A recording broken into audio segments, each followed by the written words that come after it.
Hello, I'm Nicholas Skinner with Skinner Games, and this is Game Reviews in 5 minutes or less. In this episode, we'll be talking about the Holmes edition of D&D. This is a very important bridge between 1st edition D&D and 0th edition D&D. We're also going to be talking about a retro clone of it, Blueholme. These are the Prentice rules. This is very good. It replicates the Holmes edition very, very well.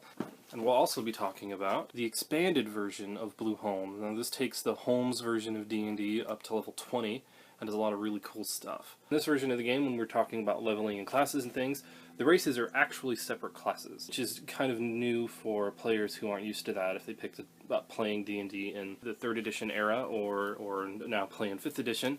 The races are more like templates that you kind of stick on top of your character and it, adjust some stats and things like that.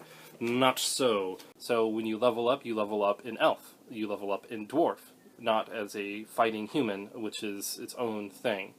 It's like you're not human enough. You have to be more human. This game's pretty solid. It does a really good job at introducing new players to Dungeons & Dragons, and it put a step forward into the progression of the game. It breaks the game down into very edible bites. But the differences between this and this are nuanced, but still there.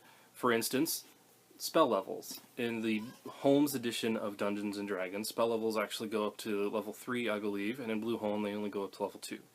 However, what is a bonus about this game, other than just being beautiful in its own right, the author, Michael Thomas, used public domain art, which actually gives it an interesting feel just to the overall composition of the book that I quite like. The Prentice rules are a nice, short, and very clear and concise introduction to the old school Dungeons & Dragons. It does a fantastic job at taking the original Holmes edition and rearranging it into a format that is easier to read and a lot better to play from.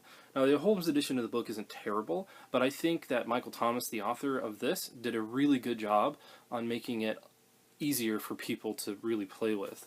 Those of you who are watching and are not fans of 2-hit armor class 0 or Thaco, however you want to say it, this uses that. As far as the feeling of the game is concerned, if you want to play an older game, Thaco is the way to go. One of the reasons why I like Blueholme so much is that it actually gives a lot more options to what the basic edition originally gave you. For instance, it gives you variable damage, which is nice, so you don't just do a d6 all the time, your dice actually do some other things. It gives you a few different monsters than what were in the original.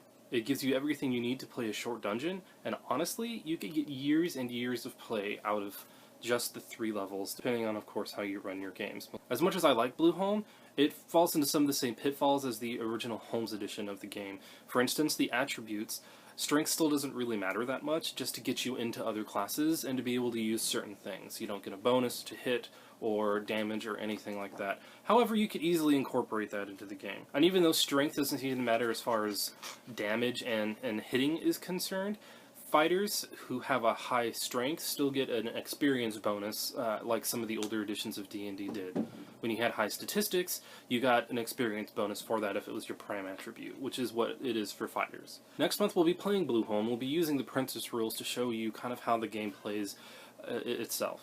However, we also want to talk about the Journeyman rules, which takes the game up to level 20. There are a lot more spells in here. I believe there's over 200 now. There are a lot more creatures. You get a full game in just 1 volume, and I've talked before on Retro Role-Playing on how I love that. I love 1-volume games. I don't like paying a ton of money for games and books. So, cheap, awesome. The game has everything that you're going to need to run a really good, solid edition of an old-school Dungeons & Dragons. So what Michael Thomas did was update Blueholme for a more modern audience, and I think he did a great job doing it. Take a look at Blueholme Prentice rules. They're free on DriveThruRPG, and you can get the printed version pretty cheap, I believe, off of Lulu. I will post some links in the description below, so check those out. If you like this video, please click like and subscribe to our channel. We try and release videos once a week as far as reviews are concerned. And we try a live play session the first Saturday of every month on Retro Role-Playing, where we play through a game library on things that have come before, things that are going on now, and we talk about them in depth after we've done playing. So if you like the sound of that, please watch that show. Not sure what we'll be reviewing next time. There's a lot of stuff that we have going on, but we will update you as we go on. Hope you guys have a great day. Happy gaming.